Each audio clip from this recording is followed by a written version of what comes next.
Hello students, welcome back to my YouTube channel educational television. हम कर रहे हैं some basic concepts of chemistry.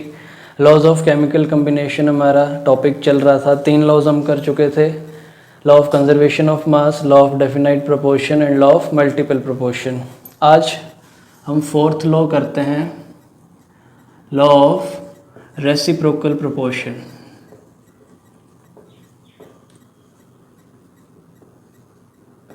अब लॉ ऑफ रेसिप्रोकल प्रोपोर्शन का मतलब क्या हुआ, एक एग्जांपल दे के मैं समझाता हूँ इसको। कि सपोज़ 3 एलिमेंट्स हैं ए, बी और सी। इसमें सी का मास हमने क्या कर दिया, फिक्स।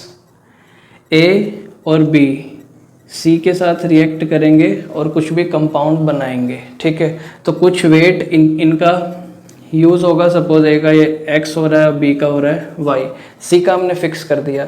तो जो इनकी रेशो होगी एक्स रेशो वाई, ठीक है, जितना इनका अमाउंट यूज़ हो रहा है सी के साथ कंपाउंड फॉर्मेशन में, वो इंटीग्रल मल्टीपल होगा जब ये आपस में मिलके कंपाउंड बनाएंगे। सपोज तब यूज़ हो रही है, तब ए यूज़ हो रहा है ए ग्राम, बी यूज़ हो रहा है बी ग्राम, तो तब जो रेशो आएगी ये रेशो क्या होने वाला है, इंटीग्रल मल्टीपल, ठीक है। तो इसकी अगर हम स्टेटमेंट लिखें तो इट स्टेट्स दैट, क्या स्टेट कर रही है, the ratio of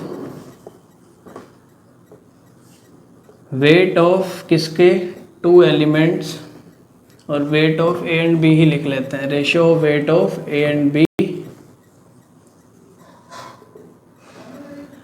combines with fix weight of, fix किसका यूज हो रहा है, C, is in simple whole number ratio, किसके साथ होगी simple whole number ratio, when A and B combines directly with each other, ठीक है।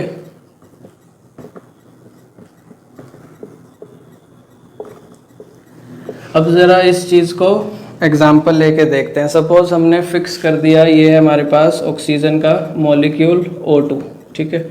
एक ऑक्सीजन एटम का 16 ग्राम्स होता है, 2 का 32, तो ये हमने कर दिया फिक्स, ठीक है। अब सपोज जो 2 एलिमेंट, अब ये एलिमेंट किसकी तरह बिहेव कर रहा है, सी की तरह, ठीक है। 2 एलिमेंट्स ए और बी हमने लेने हैं। सपोज अब मैं ले लेता हूँ एक कार्बन और एक ले लिया सल्फर, ठीक है। तो ये बन गया कार्बन डाइऑक्साइड, ये सल्फर डाइऑक्साइड। तो अब इसमें कार्बन वो ए की तरह बिहेव कर रहा है और बी, तो 2 अलग अलग एलिमेंट्स तीसरे के साथ कंबाइन कर रहे हैं, उसका फिक्स है हमारे पास। अब कार्बन का कितना होता है एटॉमिक वेट, 12, सल्फर का 32, ठीक है। तो x और y की वैल्यू पता लगी ना, x की वैल्यू 12 और सल्फर की वैल्यू 32, तो इनकी रेशो क्या आई, 12/32, 4 3 जा 12, 4 8 जा 32, 3:8, ठीक है। अब उसके बाद मैंने क्या बोला, जब ये खुद कंबाइन करेंगे, combine directly with each other, तो जब खुद कंबाइन करेंगे तो क्या बनेगा, कार्बन डाइसल्फाइड। इस केस में सल्फर का 32 होता है, 2 एटम्स हैं तो 64, कार्बन का 12, तो इनकी रेशो जब आप फाइंड आउट करोगे 12/64, 4 3 जा 12, 4 से 16, तो ये रेशो क्या आई, 3:16। अब आप देख सकते हो कि 3/8 रेशो 3/16, ये इंटीग्रल मल्टीपल है 2:1। क्यों, अगर आप इसको 1 ले रहे हो 3/16 को, इसको जब 2 से मल्टीप्लाई करोगे तो क्या बनेगा 3/8, क्योंकि ये काट देगा ना 8, रेशो 3/16। तो आप देख सकते हो ये क्या है 2:1। तो ये सिंपल होल नंबर रेशो होगा, या आप कह सकते हो कि वो इंटीग्रल मल्टीपल होगा। जो पहली रेशो है वो इंटीग्रल मल्टीपल है इसकी, ठीक है ना, तो वो सिंपल होल नंबर रेशो होने वाली है। तो ये है हमारे पास लॉ ऑफ रेसिप्रोकल प्रोपोर्शन, ये समझ आ गया होगा, नोट डाउन कर लो।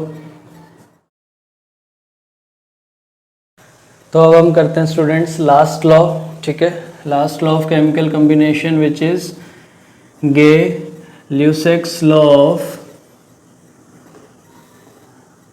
Combining volumes.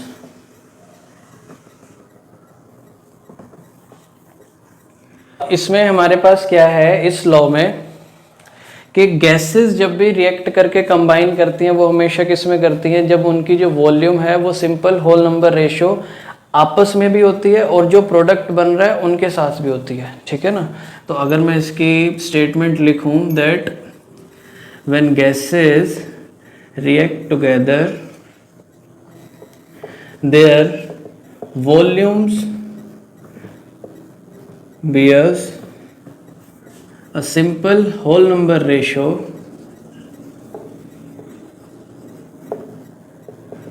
with one another, आपस में तो होगी ही, ठीक है, and with the products formed, और प्रोडक्ट्स फॉर्म्ड के साथ कब होगी, इसके लिए केस ये याद रखना है कि प्रोडक्ट भी क्या बन रहा है, गैसियस प्रोडक्ट, ठीक है ना। अगर तो वो गैसियस प्रोडक्ट बन रहा है तभी वो simple whole number ratio product के साथ भी होने वाली है। और इसमें और चीज़ क्या याद रखनी है कि दूसरी चीज़ कि जब आप वॉल्यूम मेज़र करोगे, चाहे वो रिएक्टेंट की है चाहे वो प्रोडक्ट की है, वॉल्यूम मेज़र करोगे तो जो प्रेशर और टेम्परेचर है वो सेम होना चाहिए, ठीक है। तो इनकी कंडीशन ये सेम होनी चाहिए कि temperature and pressure must be same, आपस में सेम नहीं, मतलब कि जो कंडीशन है, मतलब जिस टेम्परेचर पे हम रिएक्टेंट्स की वॉल्यूम यूज़ अपना मेज़र कर रहे हैं तो वही टेम्परेचर पे हमने प्रोडक्ट की भी करनी है, ठीक है।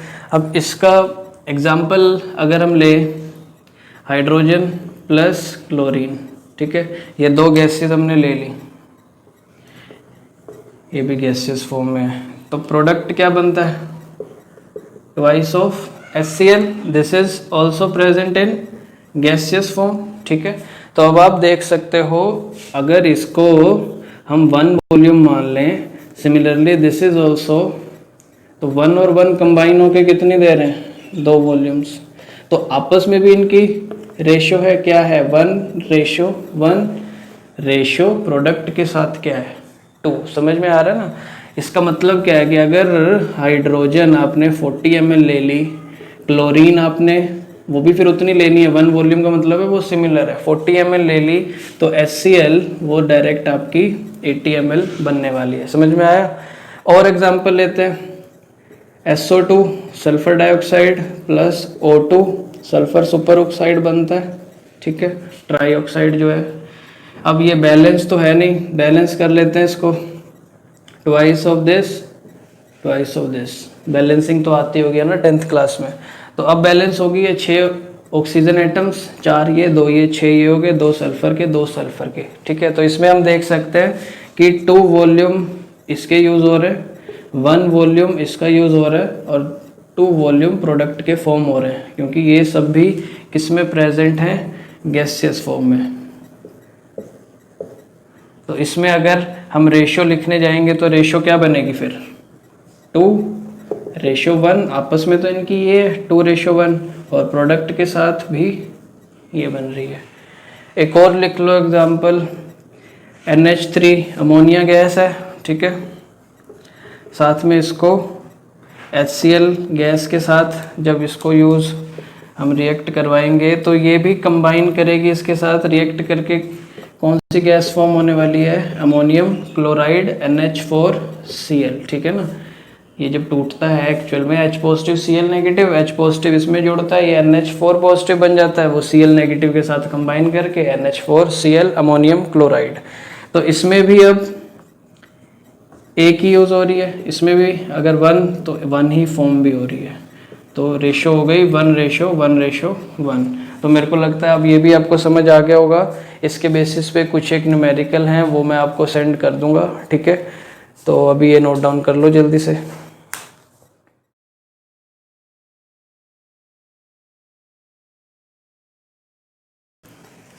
तो ये हमारे पास एक एग्जाम्पल अब ट्राई करते हैं, ठीक है। How much volume of oxygen will be required, किसकी कंबस्शन के लिए, एसिटाइलिन 40 ml एसिटाइलिन है, इसकी कंप्लीट कंबस्शन में कितनी ऑक्सीजन हमें चाहिए होगी, और वो पूछ रहा है कि कितनी कार्बन डाइऑक्साइड फॉर्म होने वाली है, ठीक है। तो अब पहले हम क्या कर लेते हैं, रिएक्शन लिख लेते हैं सबसे पहले तो, ठीक है, तभी हम कर पाएंगे। तो रिएक्शन में एसिटाइलिन रिएक्ट कंबस्शन करानी है, इसका मतलब ऑक्सीजन, अब कार्बन डाइऑक्साइड हाइड्रोजन भी प्रेजेंट है तो साथ में वाटर भी बनेगा ही, ठीक है।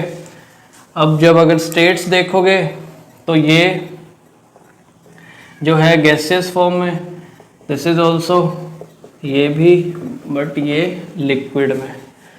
अब अगर हम देखें, ठीक है, इसमें क्या ये बैलेंस है? अभी बैलेंस तो नहीं है ये, है ना। इधर साइड 3 ऑक्सीजन के एटम्स है और इधर साइड 2 ही हैं। बैलेंस करने के लिए ये जो है ये मैं इधर लिख देता हूँ कि ये गैसियस फॉर्म में प्रेजेंट है, ठीक है।